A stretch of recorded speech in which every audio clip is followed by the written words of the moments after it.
Good morning student, all of you. चलिए आज start करते हैं क्लास 9 का साइंस फिजिक्स का पार्ट। देखिएगा, क्लास 9 के जो हम लोग फिजिक्स के पार्ट पढ़ रहे थे उसमें लेसन नंबर 8 मोशन टॉपिक्स पढ़ रहे थे, जिसमें एक पार्ट हम लोगों ने पढ़ लिए हैं। उस पार्ट में देखे थे मोशन यानी गति के प्रारूप पढ़े थे, और उसके साथ साथ डिस्टेंस एंड डिस्प्लेसमेंट के बारे में कुछ स्टडी किए थे, यानी दूरी और विस्थापन के बारे में।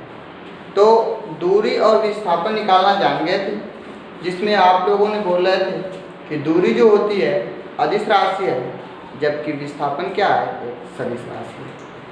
दूरी मेजरमेंट करने के लिए सिर्फ हमें उसके परिमाण की आवश्यकता होती है, लंबाई के, जबकि विस्थापन के लिए पथ के लंबाई के साथ साथ उसकी दिशा की भी आवश्यकता होती है।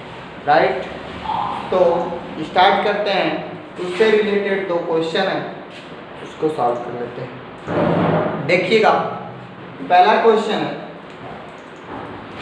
यदि एक वस्तु बिंदु P से 7 मीटर त्रिज्या के, कितने मीटर त्रिज्या के, 7 मीटर त्रिज्या के अर्धवृत्त पथ पर चलकर P के ठीक विपरीत स्थिति में Q पर पहुंचते हैं, तो वस्तु द्वारा तय की गई दूरी और विस्थापन ज्ञात कीजिए। हमें क्या बताना है, डिस्टेंस की वैल्यू और डिस्प्लेसमेंट की वैल्यू। तो ध्यान रखेंगे, कह रहा है क्वेश्चन, एक भी कोई वस्तु है, वह बिंदु P से स्टार्ट करता है। कैसे चलता है, अर्धवृत्त के मार्ग से, यानी कि बिंदु P से एक हम ऐसे वृत्त का निर्माण कर सकते हैं। इसके अर्धवृत्त पे यहाँ से स्टार्ट किया चलना और चलते चलते चलते चलते किस पे आ गया, अर्धवृत्त इसका ही होगा। तो इस पॉइंट पे आकर के बिंदु Q पर रुक जाता है। कह रहा है कि बताइए इसका डिस्टेंस कितना हुआ एंड डिस्प्लेसमेंट। हाँ, इस वृत्त की जो त्रिज्या है वो कितना है, 7 मीटर का है। तो डिस्टेंस बताने के लिए हम लोगों ने ये देखे थे कि जिस पॉइंट से स्टार्ट होता है और उसके मार्ग की टोटल लंबाई क्या कहलाती है, डिस्टेंस कहलाती है। तो डिस्टेंस के लिए वृत्त तो अर्ध है, पूरा तो है, तो इसका अर्धवृत्त का परिमाप निकालेंगे और वही हमारी क्या कहलाएगी, रास्ते की टोटल लंबाई यानी दूरी। क्लियर हुआ? तो निकालते हैं।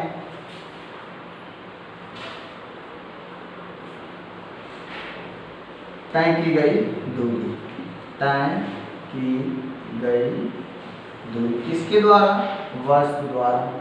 कितना होगा, 1/2 परिधि के बराबर होगा। परिधि, वृत्त का टोटल परिधि कितना होता है, 2πr। तो इसलिए हमें आधे परिधि की जरूरत है, अर्धवृत्त की जरूरत है, इसलिए हाफ से मल्टीप्लाई। देखिएगा, 1/2 परिधि का फार्मूला 2πr। r क्या है, वृत्त की त्रिज्या। तो बतलाइए, 1/2 इंटू 2 पाई का वैल्यू 22/7 इंटू r की वैल्यू कितना है, त्रिज्या 7।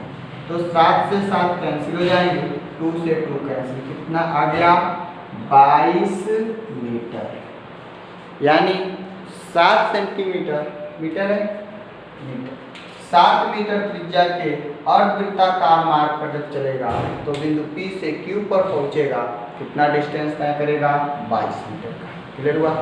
अब चलते हैं इसका डिस्प्लेसमेंट निकालने।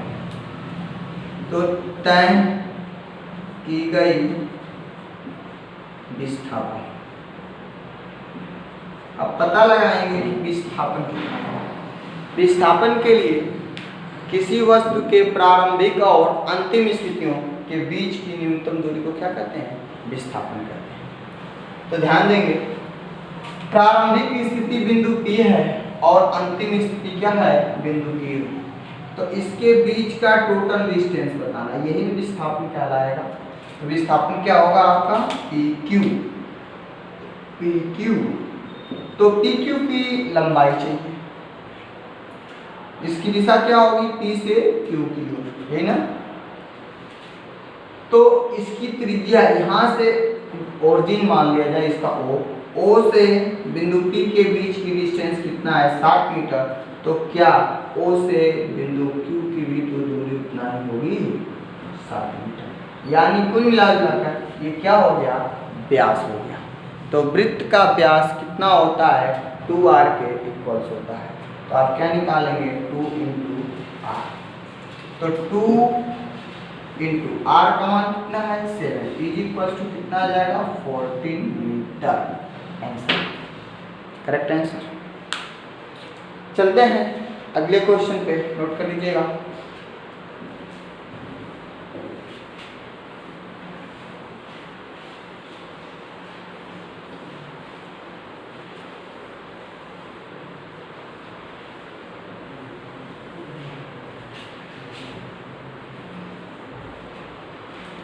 चित्र में कोई वस्तु पृथ्वी पर किसी बिंदु A से, कहां से, बिंदु A से, यहां से ऊर्ध्वाधर ऊपर की ओर उछाली जाती है। कोई वस्तु है, उसके पृथ्वी पर बिंदु A से ऊर्ध्वाधर ऊपर की ओर क्या की जा रही है, उछाली जा रही है। तो बिंदु B पर h ऊंचाई तक जाकर पुनः पृथ्वी पर बिंदु A पर क्या करती है, लौट आती है। यानी यहाँ से पार्टिकल्स को उछाला गया, h ऊंचाई पर गया यानी बिंदु B पर, और वहीं से क्या करती है, नीचे लौट आती है। कहाँ पे आकर रुकती है, बिंदु A पर रुक जाती है। अंतिम स्थिति में इसका विस्थापन वह तय की गई दूरी ज्ञात कीजिए। विस्थापन भी बताना है और दूरी भी बताना है। तो देखेंगे फिगर, बिंदु A से चलना स्टार्ट किया है, कितना दूरी तक गया है, बिंदु B तक। इसके बीच का डिस्टेंस कितना है, h मीटर। तो h मीटर जाएगा और h मीटर आएगा, तो टोटल उसके रास्ते की लंबाई कितना हो गया, 2h। क्लियर है। तो देखिए, वस्तु द्वारा तय की गई कितना होगा, A से गया B पर और पुनः B से आया A पर, ठीक है। तो टोटल डिस्टेंस कितना हुआ, h plus h is equal to 2h, right. और विस्थापन इसके प्रारंभिक स्थिति और अंतिम स्थिति के बीच की न्यूनतम दूरी।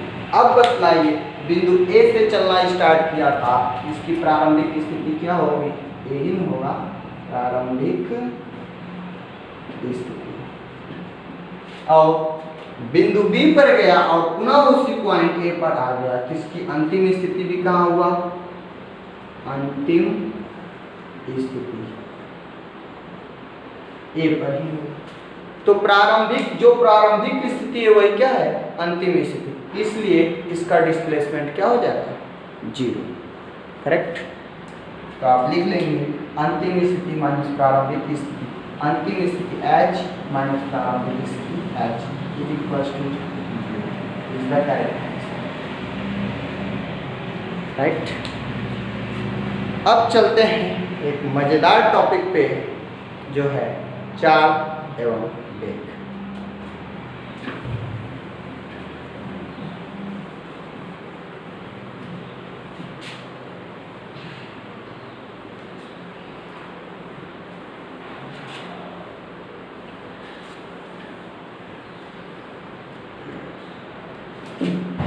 चाल,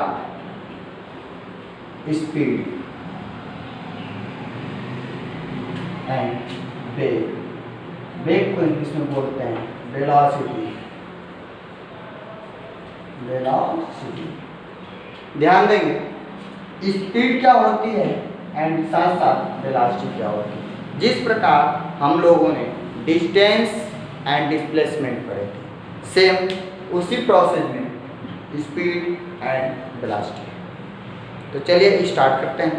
चाल, यानी चाल को मेजरमेंट करने के लिए समय के साथ साथ इसकी डिस्टेंस भी चाहिए। यानी आप एक तरीके से बता सकते हैं किसी वस्तु द्वारा एकांक समय में तय की गई दूरी को क्या कहते हैं? चाल कहते हैं। जैसे फार्मूला होता है चाल इज इक्वल्स टू दूरी अपॉन टाइम, समय। जब हम दूरी यानी बस रास्ते की लंबाई को तय करते हैं तो उसके साथ साथ मेरा समय भी परिवर्तन होता है। तो दूरी अपान जो टाइम होगा, इन दोनों का रेशियो आपका क्या कहलाता है? चाल। यहाँ से आप डिफिनीशन बोल सकते हैं कि किसी वस्तु द्वारा एकांक समय में तय की गई दूरी को चाल कहते हैं। चाल बराबर दूरी बटा समय। चाल को v से डिनोट करते हैं, डिस्टेंस दूरी को x से भी डिनोट करते हैं या s से भी डिनोट कर सकते हैं। चलिए x मान लेते हैं। अपन टाइम समय को t से डिनोट करते हैं। अब बात ये है कि चाल का मात्रक क्या होता है। तो चाल का मात्रक, चाल के मात्रक के लिए दूरी का मात्रक अपान समय का मात्रक, दूरी का मात्रक अपान समय का मात्रक। दूरी का मात्रक क्या होता है? मीटर, और समय का मात्रक होता है सेकंड। तो क्या पढ़ते हैं? मीटर प्रति सेकंड, या इसी को हम ऐसे भी लिख सकते हैं, मीटर दूरी, मीटर को m से डिनोट करते हैं, सेकंड को s से, मीटर प्रति सेकंड। या इसी को हम लिख सकते हैं मीटर s पर -1 यानी मीटर सेकंड पर -1। क्लियर हुआ? एक बात ध्यान रखेंगे, जो दूरी हो जो चाल होती है वह एक अदिश राशि है। चाल के लिए हमें दिशा की आवश्यकता नहीं होती है, सिर्फ उसके परिमाण की आवश्यकता होती है। तो याद रखेंगे कि चाल एक अदिश राशि है। अदिश राशि, चाल जो होता है वह सदैव क्या होता है? धनात्मक होता है। जिस प्रकार डिस्टेंस आपका धनात्मक होता है, सेम उसी प्रकार आपका क्या है? चाल भी धनात्मक होगा, क्योंकि चाल इज इक्वल्स टू दूरी अपान समय। तो जो दूरी होती है वो सदैव धनात्मक होती है, तो समय कभी ऋणात्मक नहीं होता है। तो यहाँ से ये स्पष्ट होता है कि चाल भी जो होगा सदैव धनात्मक रहेगा, सदैव धनात्मक होता है।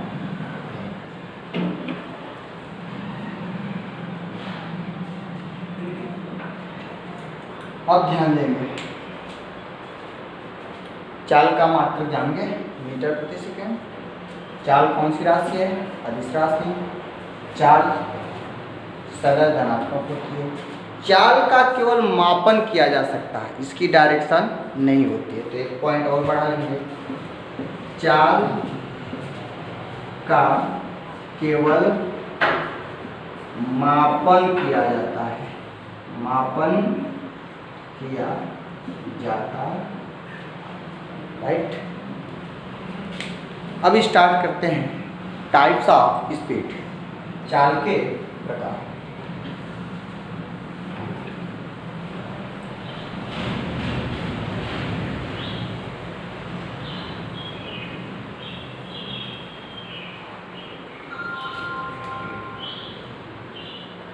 चाल के प्रकार, टाइप्स ऑफ स्पीड। चाल जो होते हैं निम्न प्रकार के होते हैं। फर्स्ट पे है एक समान चाल।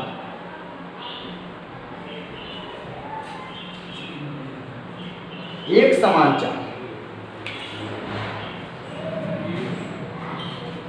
Uniform speed. जब कोई वस्तु एक समान समय में समान डिस्टेंस तय करती है तो उसकी जो चाल होगी क्या कहलाएगा? एक समान चाल। यानी जैसे कोई वस्तु पॉइंट ए पर है और पॉइंट बी पर गया, ए से बी के बीच का डिस्टेंस 10 मीटर है, कितना समय में तय करता है? 5 मिनट में या 5 सेकंड में तय करता है। और वही वस्तु बिंदु बी से बिंदु सी पर जाता है और उसका डिस्टेंस बिंदु बी से सी के बीच का 20 मीटर है और वह डिस्टेंस 10 सेकंड में तय करता है। तो बताइए उस वस्तु की चाल एक समान है या कैसे? तो चलिए सॉल्व करते हैं।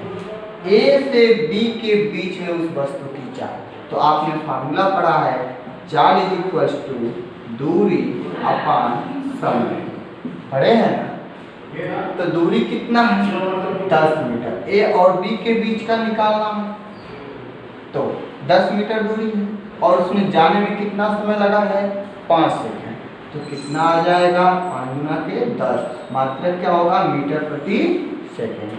तो क्या मिला हमें? ए से बी के बीच की चाल कितना मिला? 2 मीटर प्रति सेकंड।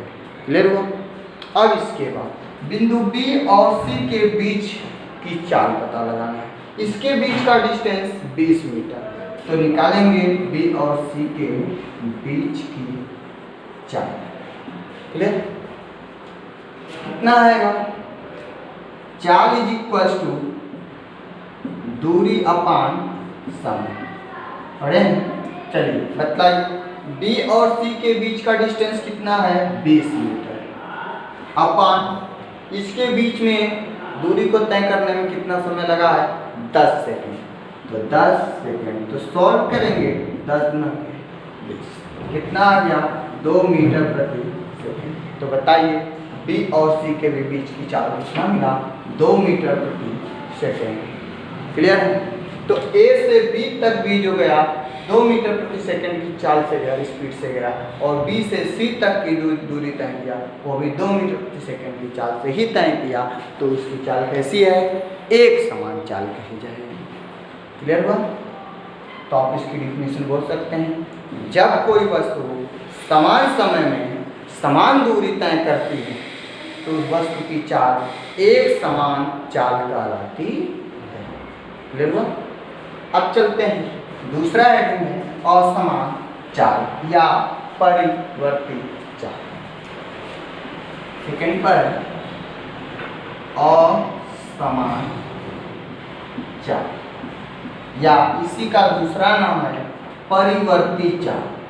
परिवर्ती चाल, नॉन यूनिफॉर्म स्पीड। इसके नाम से ही पता चला असमान चाल या परिवर्ती चाल, यानी हमेशा इसकी चाल क्या हो? बदलते रहे। उस चाल को हम लोग क्या कहते हैं? असमान चाल। यानी इसकी डिफिनीशन आप बोल सकते हैं, जब कोई वस्तु समान समय में भिन्न भिन्न दूरी तय करती है या भिन्न भिन्न समय में भिन्न भिन्न दूरी तय करती है, तो उस प्रकार की चाल को हम लोग क्या कहते हैं? असमान चाल कहते हैं। जैसे इसे एग्जाम्पल से समझते हैं, मान लेते हैं कोई एक पॉइंट ए है, इस पॉइंट से वस्तु कोई चलना चालू करता है, पहुंचता है बिंदु बी पर। इनके बीच का डिस्टेंस 15 मीटर है, 5 सेकंड में पूरा करता है, और वही वस्तु बिंदु बी से सी पर पहुंचता है तो 5 सेकंड का समय लेता है, लेकिन डिस्टेंस 10 मीटर की दूरी तय कर लेता है। तो बतलाइए इस वस्तु की चाल क्या एक समान है या कैसे? पता लगाते हैं। ए से बी तक जाने में वस्तु की चाल निकालेंगे। तो चाल निकाल रहे हैं, भी से डिनोट किए थे, तो भी ए बी शॉर्ट में लिखा देंगे, यानी ए और बी के बीच का चाल। कितना आएगा? चाल इज इक्वल्स टू दूरी अपॉन टाइम। डिस्टेंस कितना है? ए और बी के बीच का 15 मीटर, और इसमें कितना समय लगा है? 5 सेकंड का। तो यहाँ पे 5 सेकंड। यदि हम इसे सॉल्व करेंगे कितना आएगा? 3 मात्रा मीटर पर सेकंड। तो अब बतलाइए ए से बी तक के बीच की स्पीड कितना मिला हम लोगों को? 3 मीटर प्रति सेकंड।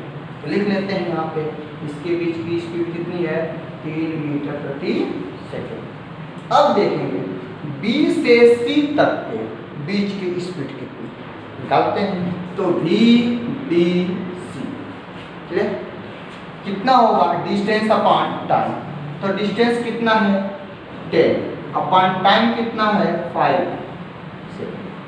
कितना निकालेंगे, 5 तो 10, तो 2 मीटर प्रति सेकंड, है ना। तो B और C के बीच की स्पीड हमें जो मिली कितना है, 2 मीटर प्रति सेकंड। तो क्या A से B तक की स्पीड और B से C तक की स्पीड में इन दोनों में क्या है, एक समान चाल? नहीं। तो आप बता सकते हैं कि क्या है, असमान चाल। समय सेम है लेकिन डिस्टेंस क्या है, भिन्न भिन्न है। क्लियर हुआ? तो आप क्या बोलेंगे, जब कोई वस्तु समान समय में भिन्न भिन्न दूरी तय करती है या भिन्न भिन्न समय में भिन्न भिन्न प्रकार की दूरी तय करती है, तो उस वस्तु की चाल असमान चाल कहलाती है। जैसे सड़क पर वाहनों की चाल या गति, सड़क पे जो वाहन चलते हैं उसकी जो चाल होती है एक समान नहीं होती है। यदि वो चल रहे हैं, कहीं ब्रेकर आ गया या अन्य कोई दुर्घटना आ गया तो ब्रेक लगाकर उसे धीमा कर दिया जाएगा या स्टॉप कर दिया जाएगा, तो उसकी चाल में क्या हो जाती है, परिवर्तन। Right, correct. अब देखेंगे असमान चाल तो हो गया, तीसरे पॉइंट पे आते हैं, औसत चाल, एवरेज स्पीड, या इसी को बोलते हैं माध्य चाल। तो हेडिंग बनाते हैं, औसत चाल या माध्य चाल, मिडिल स्पीड और एवरेज स्पीड। क्लियर? औसत चाल क्या होती है? औसत चाल का मतलब होता है कि जब कोई वस्तु भिन्न भिन्न समय में भिन्न भिन्न प्रकार की दूरी तय करती है तो उस वस्तु का औसत चाल निकालना क्या करते हैं। तो इसके लिए एक फार्मूला है, औसत चाल निकालने के लिए किसी वस्तु द्वारा तय की गई कुल रास्ते की लंबाई और उस वस्तु को, उस लंबाई को तय करने में लगे समय के अनुपात को उस वस्तु का क्या कहते हैं, औसत चाल कहते हैं। राइट, फिर से किसी वस्तु द्वारा तय की गई रास्ते की कुल लंबाई यानी कुल दूरी और उसमें लगा कुल समय के अनुपात को उस वस्तु की औसत चाल कहते हैं। क्लियर? औसत चाल बराबर फार्मूला होता है, औसत चाल इक्वल्स टू कुल दूरी बटा लगा कुल समय, कुल दूरी अपान लगा कुल समय। ध्यान देंगे, औसत चाल को हम लोग बी एवरेज AV से डिनोट करते हैं, ध्यान देंगे इसका, VAV ऐसे नोट करते हैं। इज इक्वल्स टू कुल दूरी को डेल्टा x से डिनोट करते हैं और उसमें लगा कुल समय को डेल्टा t से डिनोट करते हैं। क्लियर? या इसी को हम लोग नोट कर सकते हैं V बार से, V एवरेज को V बार से डिनोट करते हैं। Is equals to delta x upon delta t, याद रखेंगे। क्लियर हुआ? अब इस पर भी एग्जाम्पल लेते हैं। जैसे मान लेते हैं कोई वस्तु बिंदु A से बिंदु B पर जाता है, इसके बीच का डिस्टेंस 15 मीटर है, 5 सेकंड टाइम लेता है, और बिंदु B से बिंदु C पर जाने में 10 मीटर की दूरी है, 10 सेकंड का समय ले लेता है, और बिंदु C से बिंदु D तक के बीच की दूरी 25 मीटर की है और इसको तय करने में कितना समय लेता है,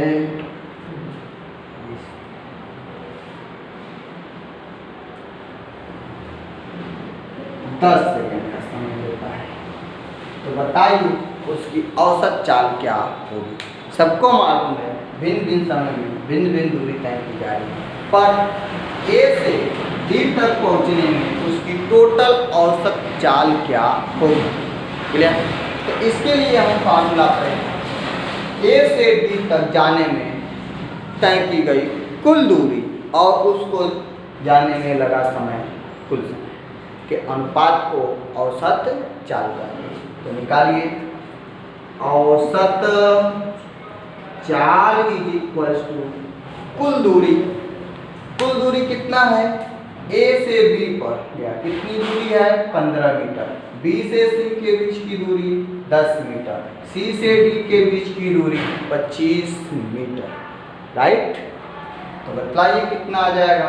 15, 10, 25 और 25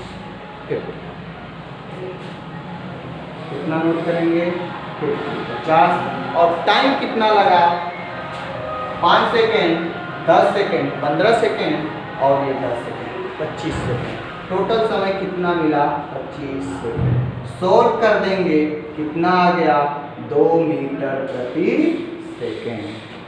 तो बताइए ए और डी के बीच की औसत चाल कितना रहा? 2 मीटर प्रति सेकेंड। स्पष्ट? अब स्टार्ट करते हैं। एक और बचा है तात्क्षणिक चाल, इंस्टैन्टेनियस स्पीड। इसे मिटा देते हैं।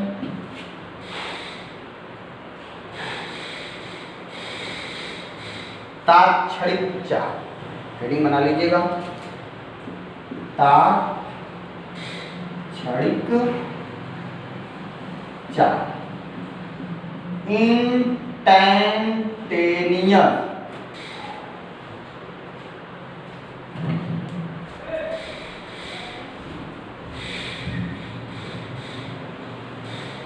Instantaneous speed. तात्क्षणिक चाल, इसे हम लोग तत्कालिक चाल भी कहते हैं। क्या कहते हैं? तत्कालिक चाल। यानी तत्कालिक का मतलब तत्काल, बहुत सूक्ष्मतम समय अंतराल में जो दूरी तय की जाएगी उस वस्तु की चाल क्या कहलाती है? तात्क्षणिक चाल कहलाती है। किसी सूक्ष्मतम समय अंतराल में किसी वस्तु द्वारा तय की गई दूरी क्या कहलाती है? तात्क्षणिक चाल कहलाती है। इंस्टैन्टेनियस स्पीड कहलाती है। करेक्ट? या इसकी डिफिनेशन ये भी बता सकते हैं, किसी क्षण का मतलब है अल्पतम टाइम, किसी क्षण में किसी गतिशील वस्तु द्वारा तय की गई दूरी उस वस्तु की क्या कहलाती है? तात्क्षणिक चाल कहलाती है। तात्क्षणिक चाल को हम लोग VINS से डिनोट करते हैं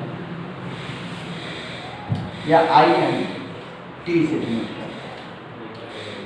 इसके लिए फार्मूला होता है limit delta t tends to 0। ध्यान रखेंगे डेल्टा t टेंड्स टू 0 मतलब इसका थोड़ा समझ जाइएगा। डेल्टा t टेंड्स टू 0 जो हम लोगों के समय में परिवर्तन हो, बहुत सूक्ष्मतम हो, 0 न हो बल्कि 0 की ओर अग्रसर, यानी 0 के करीब में हो लेकिन 0 न हो, यानी बहुत छोटा है। इसलिए इसको डिनोट किया जाता है delta t tends to. Formula आपने अभी औसत चाल का देखा है, delta x by delta t, यहाँ पे नोट कर देंगे delta x by delta t। इसी को हम लोग लिखते हैं dx बाई dt। dx का मतलब उसके डिस्टेंस में परिवर्तन मगर बहुत सूक्ष्म, और dt का मतलब उसके समय में परिवर्तन लेकिन बहुत सूक्ष्म। और डेल्टा x और डेल्टा t का मतलब भी होता है परिवर्तन, बट इससे थोड़ा अधिक, इसलिए इसे dx बाई dt से डिनोट करते हैं। स्पष्ट हुआ?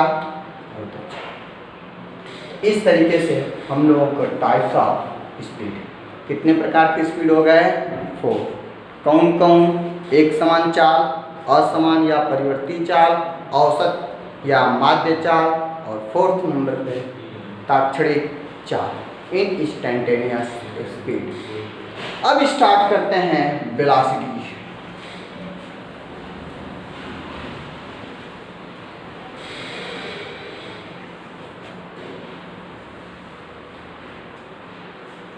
वेग, चलिए स्पीड, वेलोसिटी, वेग।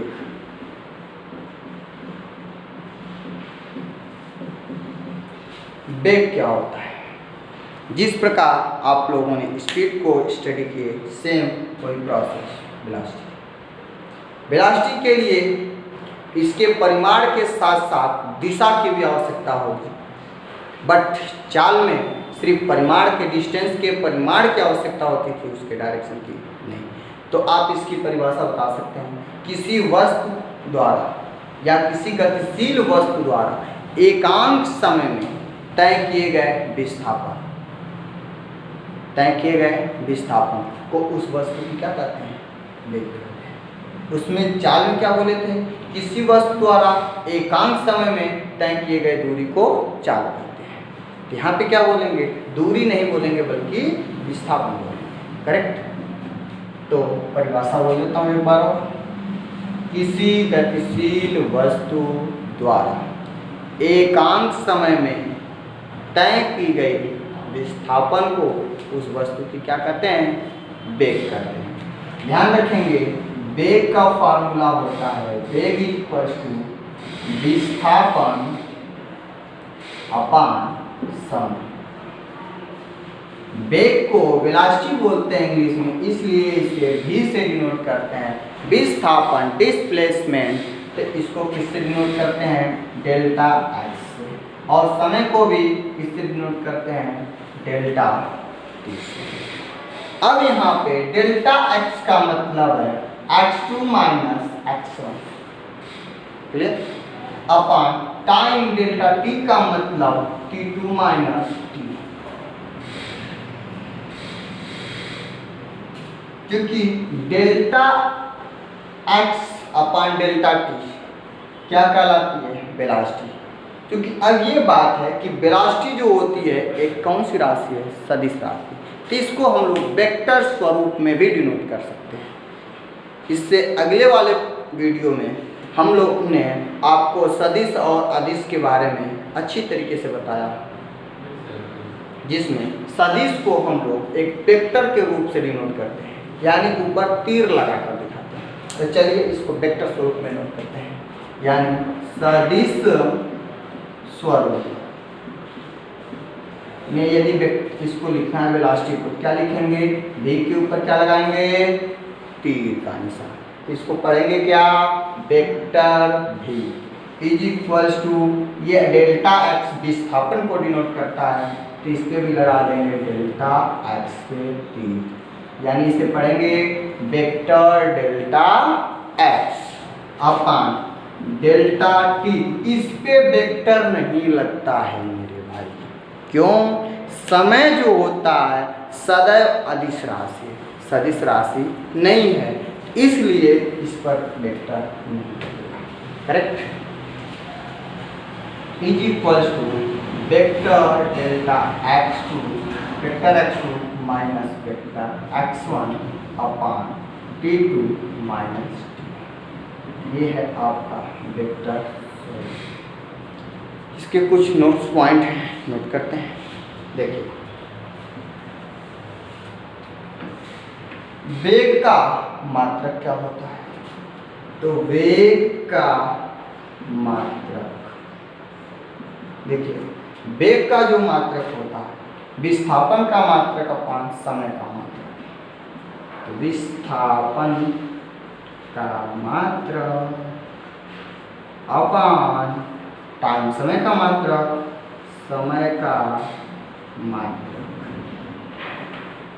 विस्थापन का मात्रक मीटर, तो समय का मात्रक सेकंड। इसे क्या पढ़ते हैं? मीटर प्रति सेकंड, मीटर प्रति सेकंड। इसको शॉर्ट में दिखा सकते हैं क्या? मीटर इंटू सेकेंड पर -1, या ऐसे पढ़ते हैं मीटर प्रति सेकेंड, या इसी को डिनोट करते हैं मीटर इंटू सेकेंड पर माइनस, जैसे आप चाहें वैसे नोट कर सकते हैं। क्लियर? अब बात है कि विस्थापन क्या ये भी सदैव धनात्मक होता है कि ऋणात्मक होता है या शून्य होता है? देखिए, जिस प्रकार आपका विस्थापन धनात्मक, ऋणात्मक तथा शून्य होता है, सेम वही आपके वेलोसिटी भी धनात्मक, ऋणात्मक तथा शून्य होता है। क्लियर? आगे लिखता हूँ अगला नोट पॉइंट। वेग जो होता है धनात्मक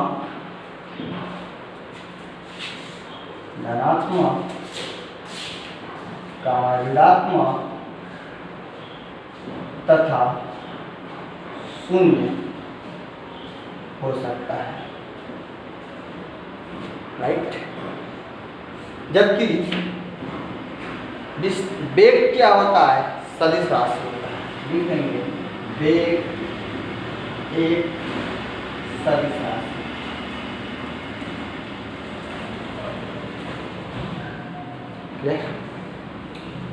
वेग का मापन के साथ साथ दिशा की भी आवश्यकता होती है।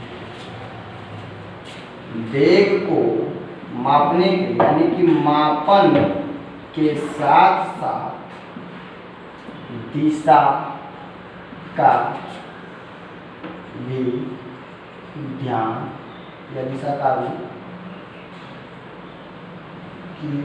आवश्यकता होती। क्लियर हुआ? ये रहे हम लोगों के वेलोसिटी।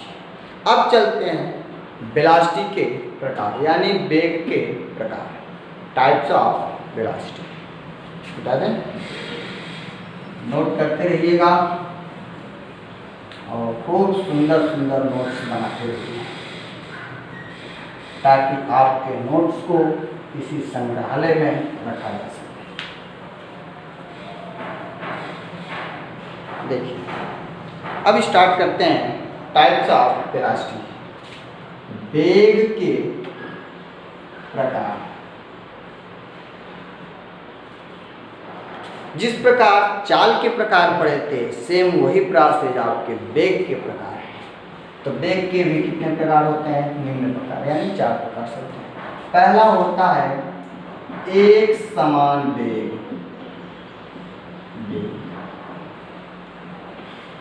एक समान वेग यानी जब कोई वस्तु किसी निश्चित दिशा में समान समय अंतराल में समान दूरी तय करती है। क्या बोले? जब कोई वस्तु किसी निश्चित दिशा में समान समय में समान डिस्टेंस को तय करती है तो उस वस्तु की जो वेग होगा वो क्या कहलाएगा? एक समान। यहाँ पे ध्यान देने की बात है कि हमने परिभाषा में बोला एक निश्चित दिशा में, इसमें डायरेक्शन का ध्यान दिया और चाल में डायरेक्शन का ध्यान नहीं दिया गया, राइट? क्या बोलेंगे? जब कोई वस्तु एक निश्चित दिशा में समान समय में समान दूरी तय करती है तो उस वस्तु का वेग एक समान वेग कहलाता है। या दूसरा डेफिनेशन बोल सकते हैं, जब कोई वस्तु समान समय में समान विस्थापन तय करती है तो उस वस्तु का वेग क्या कहलाएगा? एक समान वेग कहलाता।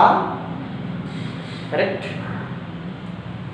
दूसरा असमान वेग, असमान वेग या इसी को बोलते हैं परिवर्ती वेग। जब कोई वस्तु एक निश्चित दिशा में समान समय अंतराल में भिन्न भिन्न दूरी तय करती है तो उस वस्तु का वेग असमान वेग कहलाता है। करेक्ट? या दूसरा डिफिनेशन बोल सकते हैं, जब कोई वस्तु भिन्न भिन्न समय में भिन्न भिन्न प्रकार के विस्थापन तय करती है तो उस वस्तु का वेग असमान वेग कहलाता है। अब चलते हैं औसत वेग, एवरेज वेलोसिटी। तीसरे पॉइंट पे है औसत वेग या इसी को बोलते हैं माध्य वेग। माध्य वेग क्या होता है, ध्यान देंगे।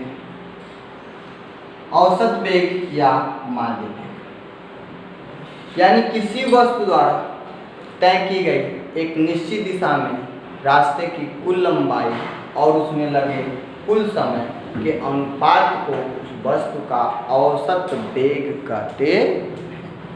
राइट। किसी वस्तु द्वारा एक निश्चित दिशा में तय की गई कुल दूरी और उसमें लगे कुल समय के अनुपात को उस वस्तु का औसत वेग कहते हैं। या इसकी भी दूसरी डिफिनेशन बता सकते हैं, किसी वस्तु द्वारा तय की गई कुल विस्थापन और उसमें लगे कुल समय के अनुपात को उस वस्तु का औसत वेग कहते हैं। तो नोट करते हैं, औसत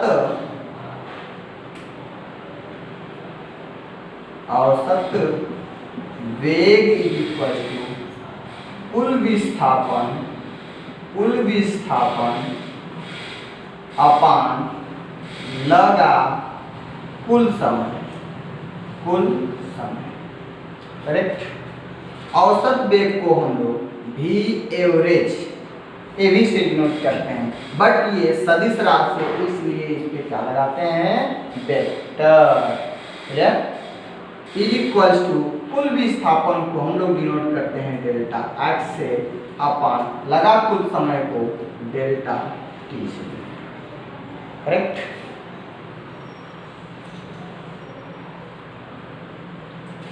अब चलते हैं, लास्ट है ताक्षणिक वेग।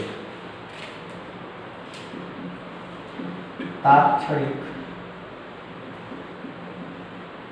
वेग इंस्टैंटेनियस स्पीड।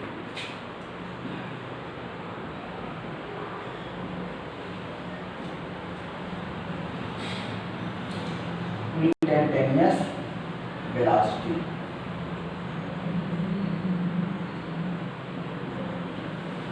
इंस्टैंटेनियस वेलोसिटी इसका मतलब तो समझ ही गए कि किसी सूक्ष्मतम समय अंतराल में किसी गतिशील वस्तु द्वारा तय किए गए विस्थापन उस वस्तु की क्या कहलाती है, ताक्षणिक वेग कहलाती है। ताक्षणिक वेग को भी VIMT से डिनोट करते हैं, instantaneous is equals to IMST। V instantaneous is equals to limit delta t tends to 0 delta vector x upon delta t। इस पे भी वेक्टर लगा देंगे, क्यों, क्योंकि ये सदिश राशि है। राइट। इसी को हम लोग नोट करते हैं dx/dt। ये रहा आपका ताक्षणिक वेग। समझ में आया, बहुत अच्छा। अब स्टार्ट करते हैं एक्सीलरेशन यानी त्वरण। नोट कर लीजिए।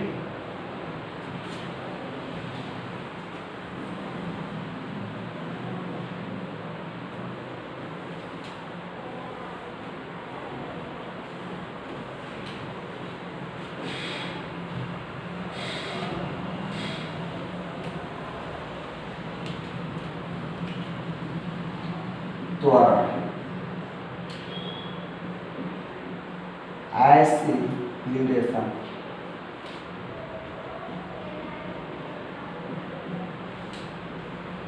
एक्सीलरेशन त्वरण। देखिएगा, त्वरण का मतलब ये है कि कभी भी बस कोई वाहन होता है तो उसको हम लोग आगे बढ़ाते हैं तो उसकी स्पीड में या तो परिवर्तन करते हैं। स्पीड में परिवर्तन का मतलब ये है कि या तो उसकी स्पीड को धीमा करेंगे वेग को, या उसकी स्पीड को और बढ़ाएंगे। तो उसमें समय के साथ साथ उसमें परिवर्तन जो होता है तो उसी से हम लोगों को क्या मिलता है, त्वरण। और इसको इंग्लिश में एक्सीलरेशन बोलते हैं।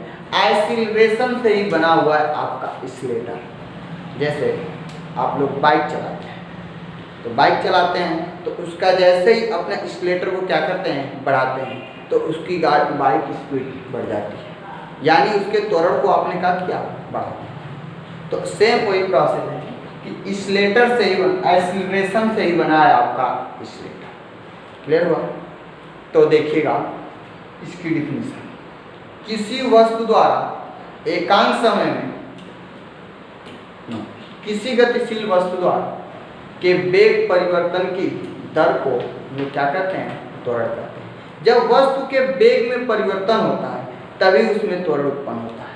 यदि वेग में परिवर्तन नहीं होगा तो कोई त्वरण उत्पन्न नहीं होगा।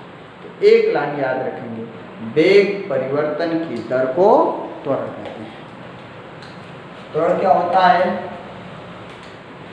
वेग परिवर्तन की दर, यानी समय के साथ साथ जब वेग में परिवर्तन करेंगे तो वही क्या कहलाएगा, आपका त्वरण कहलाएगा। वेग परिवर्तन की दर को त्वरण कहते हैं। देखिएगा त्वरण का फार्मूला होता है वेग में परिवर्तन अपान समयांतराल। वेग में परिवर्तन अपान समयांतराल, करेक्ट। त्वरण को एक्सीलरेशन इंग्लिश में बोलते हैं, इसलिए इसे इस्तेमाल ए से डिनोट करते हैं। किससे डिनोट करते हैं, ए से। वेग में परिवर्तन को डेल्टा वी से डिनोट करते हैं। समय अंतराल, समय अंतराल का मतलब समयों में अंतर, इसको किससे डिनोट करेंगे, डेल्टा टी से। इसको हम लोग दिखा सकते हैं a = डेल्टा v का मतलब वेग में परिवर्तन, तो इसको v2 माइनस v1, यानी अंतिम वेग माइनस प्रारंभिक वेग अपान टाइम डेल्टा t को भी डिनोट कर सकते हैं t2 माइनस t1, अंतिम समय माइनस प्रारंभिक समय। करेक्ट। ये जो त्वरण होता है एक सदिश राशि है, क्योंकि वेग में परिवर्तन, तो वेग में जो परिवर्तन होगा, वेलोसिटी है तो भी कौन सी राशि है, सदिश राशि, तो त्वरण भी क्या होगा, सदिश राशि। उसके लिए डायरेक्शन फिक्स है, तो इसको सदिश स्वरूप में कैसे डिनोट करेंगे, सदिश स्वरूप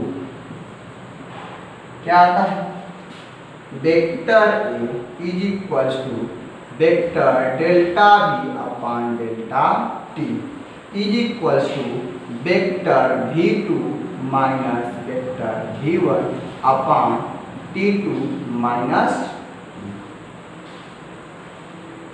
चलिए अब पता लगाते हैं कि त्वरण का मात्रक क्या होता है। त्वरण का मात्रक स्टार्ट। तो ए का मात्रक, ए का मतलब क्या है, एक्सीलरेशन, कितना आएगा, वेग का मात्रक अपान समय का मात्रक। तो वेग में परिवर्तन का मतलब वेग ही ना आएगा, तो वेग का मात्रक बताइए, अभी आप पढ़े हैं मीटर अपान सेकेंड, मीटर प्रति सेकेंड अपान समय अंतराल का मात्रक। तो समय अंतराल का मतलब समय तो ही है, समय का मात्रक क्या होगा, सेकेंड। तो इसे सॉल्व करेंगे तो मीटर प्रति सेकेंड स्क्वायर, या इसी को हम लोग नोट करते हैं मीटर सेकेंड पर -2, याद रहेगा। अच्छा, त्वरण जो कौन सी राशि है, सदिश राशि है, लिखेंगे त्वरण कौन सी राशि है, एक सदिश राशि। त्वरण का मात्रक आ गए। अब पता लगाना है कि त्वरण क्या क्या हो सकता है। जिस प्रकार वेग आपका धनात्मक, ऋणात्मक तथा शून्य होता है, विस्थापन धनात्मक, ऋणात्मक तथा शून्य होता है, सेम उसी तरीके से आपका त्वरण भी धनात्मक, ऋणात्मक और शून्य तीनों हो सकता है। करेक्ट। लिखते हैं त्वरण धनात्मक, ऋणात्मक तथा शून्य भी हो सकता है, भी हो सकता है। करेक्ट। अब हम पता लगाएंगे किसी वस्तु का त्वरण कब धनात्मक होगा, कब ऋणात्मक होगा और कब शून्य होगा। चलिए आते हैं।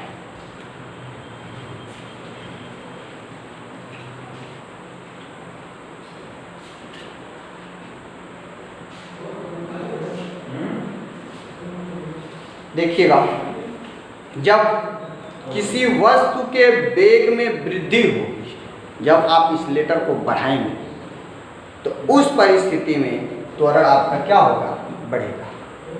करेक्ट। और जब वस्तु के वेग में कमी होगी यानी उसका वेग घटेगा तो उस परिस्थिति में त्वरण क्या होगा, ऋणात्मक होगा। और ऋणात्मक त्वरण को हम लोग एक दूसरा नाम देते हैं मंदन त्वरण, और इसी को मंदक के नाम से भी जानते हैं। करेक्ट। जैसे जब आप बाइक चलाते हैं, उसके सामने कोई दुर्घटना आती है तो इस लेटर को क्या करते हैं, डाउन करते हैं। जब इस लेटर को धीमा करेंगे तो त्वरण क्या होगा, आपका ऋणात्मक होगा। करेक्ट। और शून्य कब होगा, जब आप अपने वेग में कोई परिवर्तन नहीं करेंगे, एक समान वेग से चलते रहेंगे, तब वह त्वरण क्या कहलाएगा, शून्य आएगा। फॉर एग्जाम्पल मान लेते हैं कोई एक इंसान है, बहुत बेईमान है, जो बिंदु ए पर है, उसके बिंदु ए पर वेग हमने देखा कितना है, 40 मीटर प्रति सेकंड है, और ए से बिंदु बी पर गया, कितना समय लगा,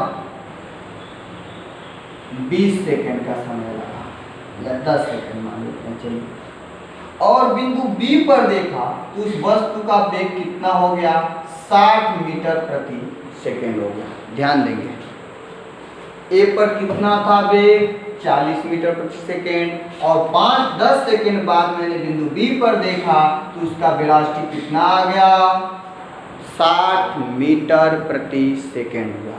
तो बताइए इसका त्वरण क्या होगा, और उसके साथ साथ त्वरण धनात्मक होगा कि ऋणात्मक होगा या शून्य होगा, बता। करेक्ट। देखिए, त्वरण बराबर हम लोगों ने फार्मूला पढ़े हैं, वेग में परिवर्तन, वेग में परिवर्तन अपान समय यांतराल, यानी समय में परिवर्तन। तो ध्यान देंगे, वेग में परिवर्तन, पहले इसका फार्मूला आप लोगों ने इस्तेमाल ए इक्वल टू बोला है delta v upon delta t, मतलब a equal to v2 minus v1। तो ये बताए ए से चला है तो प्रारंभिक वेग और b पर आया है तो अंतिम वेग। करेक्ट। तो इसमें फार्मूला है v2 माइनस v1, तो v2 का मान कितना है, 60। करेक्ट। माइनस v1 का मान कितना है, 40। अब टाइम ए और बी के बीच का टोटल टाइम कितना है, 10। करेक्ट। इसकी पूरी वैल्यू कितना लिखेंगे, 10, डेल्टा कितना। अब इसे सॉल्व करेंगे तो 60 में से 40 निकलेगा, 20 बचेगा। अब काम 10, एक शून्य से एक शून्य बर्बाद हो गया।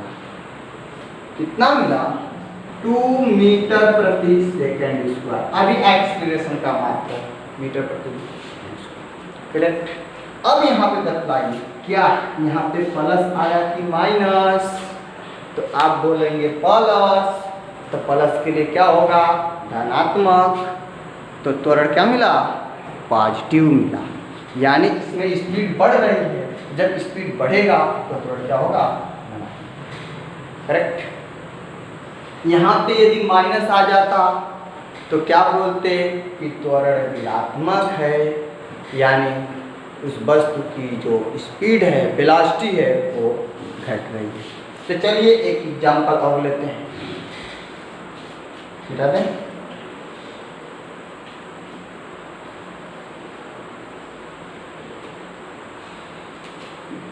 ये एक पाथ है, यहाँ पे पॉइंट ए है, यहाँ पॉइंट बी है।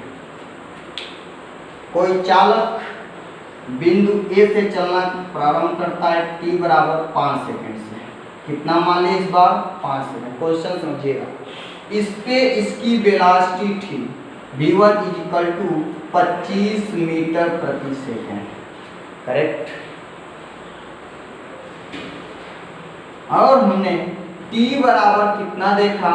10 सेकेंड का, यानी जब हमने घड़ी देख रहे थे तो किसी टाइम 5 सेकेंड पर उस वस्तु का वेग कितना है, इधर से बेचारा चलता आ रहा था, हमें मालूम नहीं है। लेकिन बिंदु ए पर देखा तो समय 5 सेकेंड पे उसका वेलोसिटी कितना था? 25 मीटर प्रति सेकेंड। और t बराबर 10 सेकेंड पे, यानी जब घड़ी का कांटा 10 सेकेंड पर पहुंच गया तो उस सिचुएशन में मैंने देखा उसकी वेलोसिटी कितनी हो गई? 10 मीटर प्रति सेकेंड हो गया। कितना हो गया? 10 मीटर प्रति सेकेंड। तो बताइए ए और बी के बीच में उसका त्वरण क्या है? Correct, start. तो ए और बी के बीच का एक्सीलरेशन निकालेंगे तो क्या लिखेंगे? ए इज इक्वल टू, आपने फार्मूला पढ़ा, ये अंतिम वेग कहलाएगा ना, डेल्टा वी माइनस बटा डेल्टा टी। इसका मतलब होता है v2 माइनस v1 बटा t2 माइनस t1, करेक्ट। तो बतलाइए v1 का मान कितना मिला? 10 मीटर प्रति सेकेंड ना, तो 10 लिख देंगे, माइनस v1 का मान कितना है? 25 मीटर प्रति सेकेंड, यहाँ पे 25 लिख देंगे।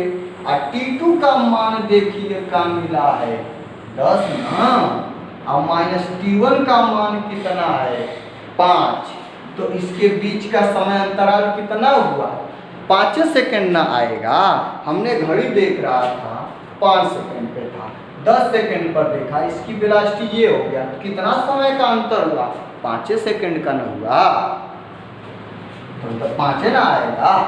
तो अब बतलाइए 10 में से 25 निकलेगा ना, लेकिन क्या आएगा? माइनस। तो माइनस कितना आ गया? 50, यह ना आएगा। अब 10 में से 5 निकलेगा तो 5 ना बचेगा, इसको डिवाइड कर देंगे तो कितना आ गया? -3 मीटर प्रति सेकेंड स्क्वायर। तो इस बार बताओ मेरे भाई, प्लस आया कि माइनस? माइनस, तो त्वरण क्या होगा? ऋणात्मक, मंदन, करेक्ट। यानी आपने सीख गया, जब किसी वस्तु के वेग में क्या होगी? कमी होगा तो त्वरण क्या होगा? ऋणात्मक होगा। और जब किसी वस्तु के वेग में वृद्धि होगी तो उसका त्वरण क्या होगा? धनात्मक होगा, करेक्ट। एक और बच्चा एग्जाम्पल लेते हैं शून्य त्वरण।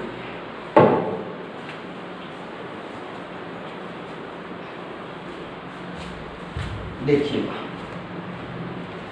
मान लेते हैं कोई ये एक पाथ है, बिंदु ए से बिंदु बी पर बात करना है।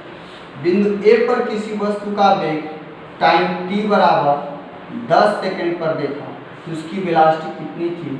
40 मीटर प्रति सेकेंड था, करेक्ट। बिंदु बी पर देखा t बराबर 25 सेकेंड का, यानी कितना समय का अंतर हुआ? 15 सेकेंड का। 15 सेकेंड बाद जब हमने देखा बिंदु बी पर पहुंच गया और उस पर भी देखा तो उसकी वेलोसिटी कितना मिला? 40 मीटर प्रति सेकेंड मिला, करेक्ट। तो अब बताइए ए और बी के बीच का त्वरण क्या है? तो हमने फार्मूला पढ़ा है, A is equal to delta B upon delta T is equal to v2 minus v1 upon t2 minus t1, correct. देखिए A is equals to V2 का मान, देखिए ये अंतिम पॉइंट पे आया है तो V2 कहलाएगा, ये प्रारंभिक पॉइंट है, ये क्या कहलाएगा V1। तो V2 माइनस V1, V2 की वैल्यू कितना है 40 माइनस V1 की वैल्यू कितना है 40 अपॉन T2 का मान पता है कितना है 25 माइनस इसकी वैल्यू कितना है 10। तो सॉल्व करिए, 40 में से 40 निकलेगा तो क्या बचेगा 0 बचेगा। बहुत अच्छा। अपॉन 25 में से 10 निकालेंगे तो 15 अपॉन 0 अपॉन 15 क्या होता है 0। तो एक्सीलरेशन कितना मिला 0। शून्य त्वरण आया, कब आया जब उसकी वेलोसिटी देख रहे हैं जो बिंदु A पर है वही बिंदु B पर है, वही बिंदु आगे भी होगा, तो उसी स्थिति में उसका एक्सीलरेशन जो होगा कि उसके वेग में कोई परिवर्तन नहीं होगा, अर्थात त्वरण क्या होगा 0। करेक्ट।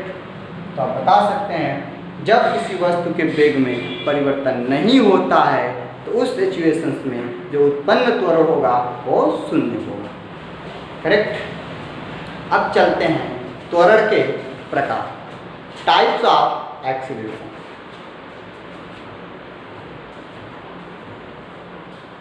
स्टार्ट।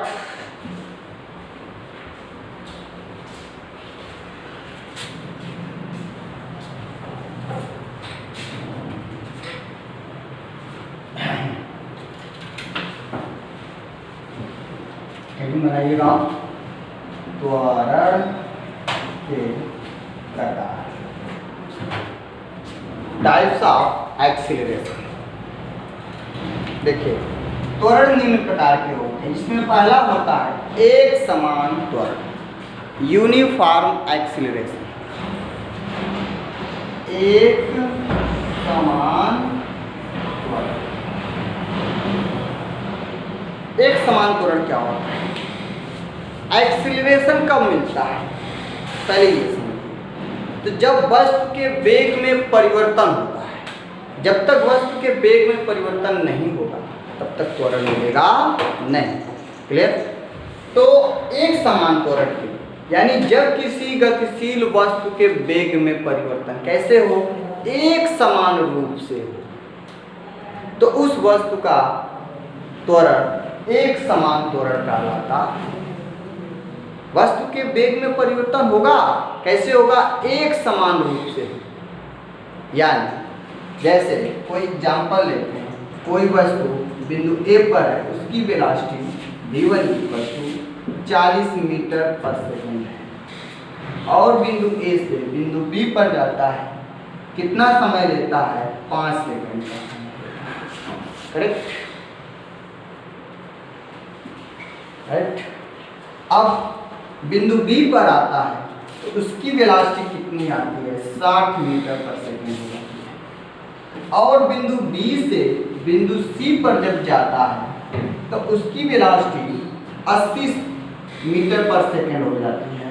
उसके B और C के बीच का समय कितना है 5 सेकंड। क्वेश्चन समझिएगा, एक समान त्वरण के लिए हमने बोला बिंदु A से A पर किसी वस्तु का वेलोसिटी कितना है 40 मीटर प्रति सेकंड है, बिंदु B पर कितनी वेलोसिटी है 60 मीटर प्रति सेकंड है। तो बताओ A और B के बीच का एक्सीलरेशन कितना है।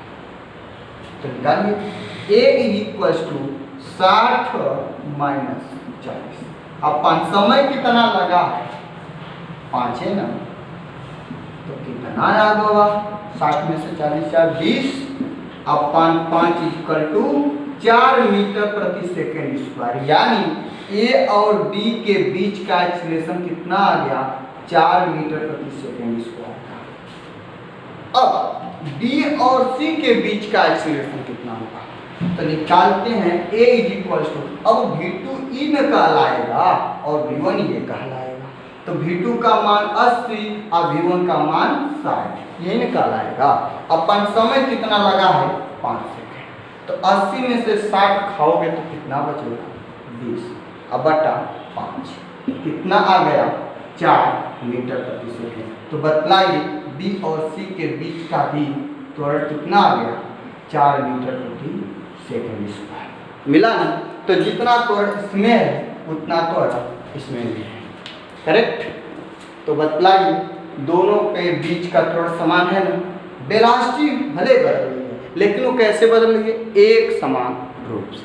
देखिए पहले 40 था, 60 हुआ, 80 हुआ, आगे कितना होगा 100 होगा, उसके आगे कितना होगा 120 होगा, उसके आगे 140। इस प्रकार से एक सीक्वेंस में जब वेलोसिटी बढ़ेगी या घटेगी तो उसके द्वारा जो उत्पन्न त्वरण एक समान त्वरण कहलाता। तो आप परिभाषा बना लेंगे इसका। जब कोई वस्तु समान समय अंतराल में समान रूप से वेग में परिवर्तन करती है तो उस वस्तु द्वारा उत्पन्न त्वरण एक समान त्वरण कहलाती है। जैसे बताऊं, गुरुत्वीय त्वरण, ग्रेविटेशनल एक्सीलरेशन। गुरुत्वीय त्वरण यानी किसी पार्टिकल्स को हम यहाँ से छोड़ दें तो इस पे गुरुत्वीय त्वरण जो लागू होता है, इसकी जो वेलोसिटी बढ़ती है एक समान रूप से बढ़ती है। कैसे बढ़ती है, एक समान रूप से बढ़ती है। बढ़ रही है इसमें लेकिन एक समान रूप से बढ़ेगी तो उसमें एक्सीलरेशन जो उत्पन्न होगा एक समान त्वरण से उत्पन्न होगा। तो याद रखिए मेरे भाई, जो गुरुत्वीय त्वरण होता है वह एक समान होता है, इसलिए उसे कांस्टेंट बोलते हैं। क्लियर। तो आगे चलते हैं असमान त्वरण।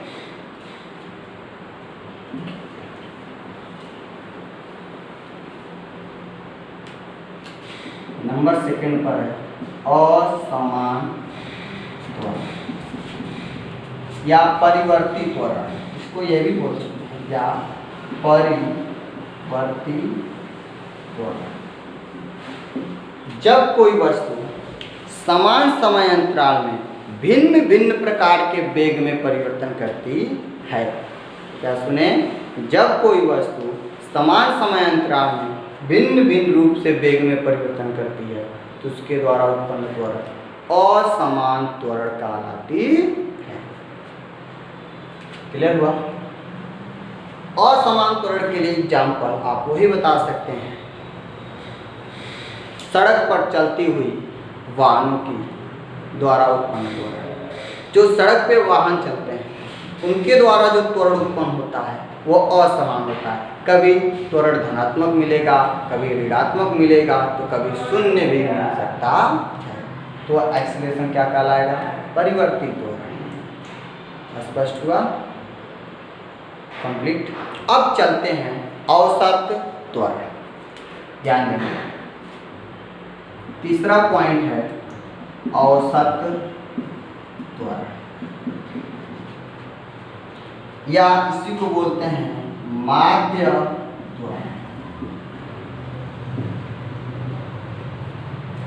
एवरेज एक्सीलरेशन एंड या और मिडिल एक्सीलरेशन। देखिएगा औसत सेम प्रोसेस, किसी वस्तु के प्रारंभिक वेग और अंतिम वेग के अंतर और उसमें लगे कुल समय अंतराल के अनुपात को उस वस्तु का औसत त्वरण कहते हैं। यानी औसत त्वरण का फार्मूला होता है vector A is equal to same process delta V upon delta T, यानी v2 minus v1 upon delta T, अर्थात t2 माइनस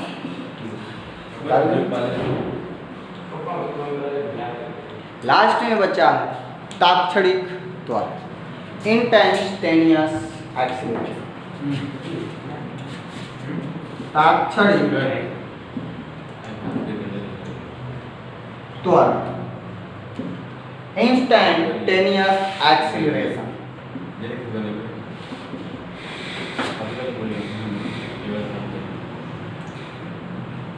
एक्सीलरेशन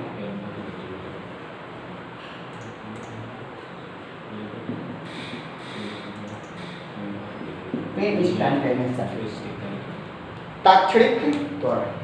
तात्क्षणिक त्वरण का मतलब किसी सूक्ष्मतम समय अंतराल में किसी क्षण में किसी गतिशील वस्तु के वेग में जो परिवर्तन होता है उसके द्वारा जो उत्पन्न त्वरण होगा वही क्या कहलाएगा? तात्क्षणिक त्वरण। तात्क्षणिक या त्वरण को हम लोग तत्कालिक त्वरण के नाम से भी जानते हैं। क्लियर? तो क्या डिफिनीशन होगा? किसी गतिशील वस्तु द्वारा किसी क्षण या सूक्ष्मतम समय अंतराल में हुए वेग में परिवर्तन को उस वस्तु का तात्क्षणिक त्वरण कहते हैं। तात्क्षणिक त्वरण को किससे डिनोट करते हैं? यहाँ पे लिख देते हैं v instantaneous is equals to limit delta t tends to 0